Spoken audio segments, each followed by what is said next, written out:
Welcome. So today in this video lecture, you will learn in detail about the two terms related to circuit breaker, which are ICU, that is the ultimate short circuit breaking capacity, and ICS, that is the service breaking capacity. So both terms ICU and ICS are expressed in kilo amperes, but ICS always lower than or equal to ICU. So ICU, which I said ultimate short circuit breaking capacity, means कि ये circuit breaking की वो capacity होती है kilo अम्पियर्स में, जिसमें circuit breaker current को interrupt करता है। करंट मीन्स कि शॉर्ट सर्किट करंट, जो फॉल्ट करंट है उसको इंटरप्ट करता है।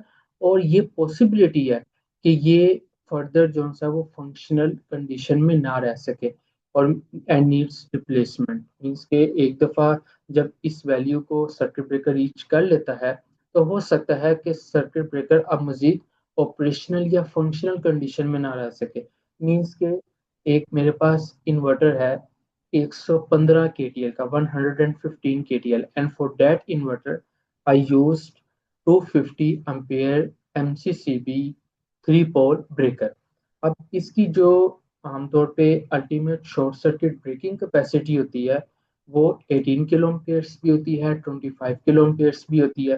तो ये जो 25 किलो एम्पियर्स है, इसका मतलब ये है कि जब ये वैल्यू रीच होगी, मीन्स के जो सर्किट ब्रेकर है वो इस करंट को इंटरप्ट कर सकता है 18 किलो एम्प्स या 25 किलो एम्प्स, और उसके बाद पॉसिबिलिटी है कि ये ऑपरेशनल में ना रहे और इसको रिप्लेस कर दिया जाए।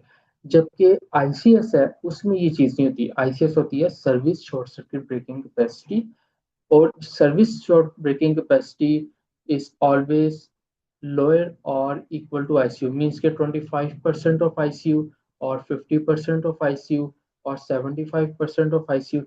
इसमें ये होता है कि जो सर्किट ब्रेकर है वो शॉर्ट सर्किट करंट को इंटरप्ट कर सकता है मल्टीपल टाइम्स और स्टिल वो ऑपरेशनल फंक्शनल मोड में रहता है।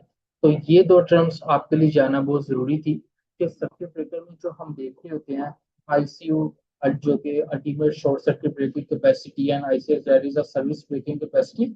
इसका फर्क यही है कि आईसीयू जो वैल्यू लिखी थी 18 किलो एम्पियर्स, 25 किलो एम्पियर्स और 65 किलो एम्पियर्स, लाइक मेरे पास 3000 एम्पियर का मेन एसीबी ब्रेकर है, 3 पोल मोटराइज्ड है। और अगर उसकी जो सी आईसी वैल्यू होगी वो 65 किलो एम्पियर्स है। इसका मतलब ये कि जब ये वैल्यू सर्किट ब्रेकर इंटरप्ट कर सकता है, लेकिन इसके बाद पॉसिबिलिटी हो सकती है कि सर्किट ब्रेकर को रिप्लेस कर दिया जाए या फर्दर जो सा वो ऑपरेशनल में कंडीशन में रहे। लेकिन आईसीएस में ये होता है कि जो सर्किट ब्रेकर होता है वो मल्टीपल टाइम्स जो सा वो शॉर्ट सर्किट करंट को इंटरप्ट करेगा और स्टिल इन ऑपरेशनल और फंक्शनल मोड, दोनों को हम किलो एम्पियर्स में मेजर करते हैं। तो ये आज का एक मेन टॉपिक था। फर्दर आप जो सा इस चैनल के साथ जुड़े रहे। अभी बहुत सारी चीज़ें जो सी मैंने आपको एक्सपीरियंस बेस शेयर करनी है। ये दो टर्म्स थी जो कि इंडस्ट्री में मैक्सिमम यूज होती है, आईसीयू एंड आईसीएस, और ये चीज़ें जो सी मैंने आपको बताई। अगर कोई फर्दर वीडियो लेक्चर जो आप चाहते हैं कि उस टॉपिक से रिलेटेड मैं आपसे डिस्कस करूं, तो आप नीचे कमेंट सेक्शन में लिखें, मेरा नेक्स्ट वीडियो लेक्चर उसी पे होगा। और हाँ, जो पीवी सिस्ट की सीरीज चल रही है वो इंशाल्लाह कल अपलोड हो जाएगी। पीवी सिस्ट की पीवी सिस्ट 8 पे मैं करूंगा, जिसपे हम बाईफिशियल मॉड्यूल को सेलुलर ओरिएंटेशन पे मॉडल कर सकते हैं पीवी सिस्ट 8 में using Meteonorm 8.2। Thanks for watching the video lecture. Stay tuned, subscribe and अल्लाह हाफिज।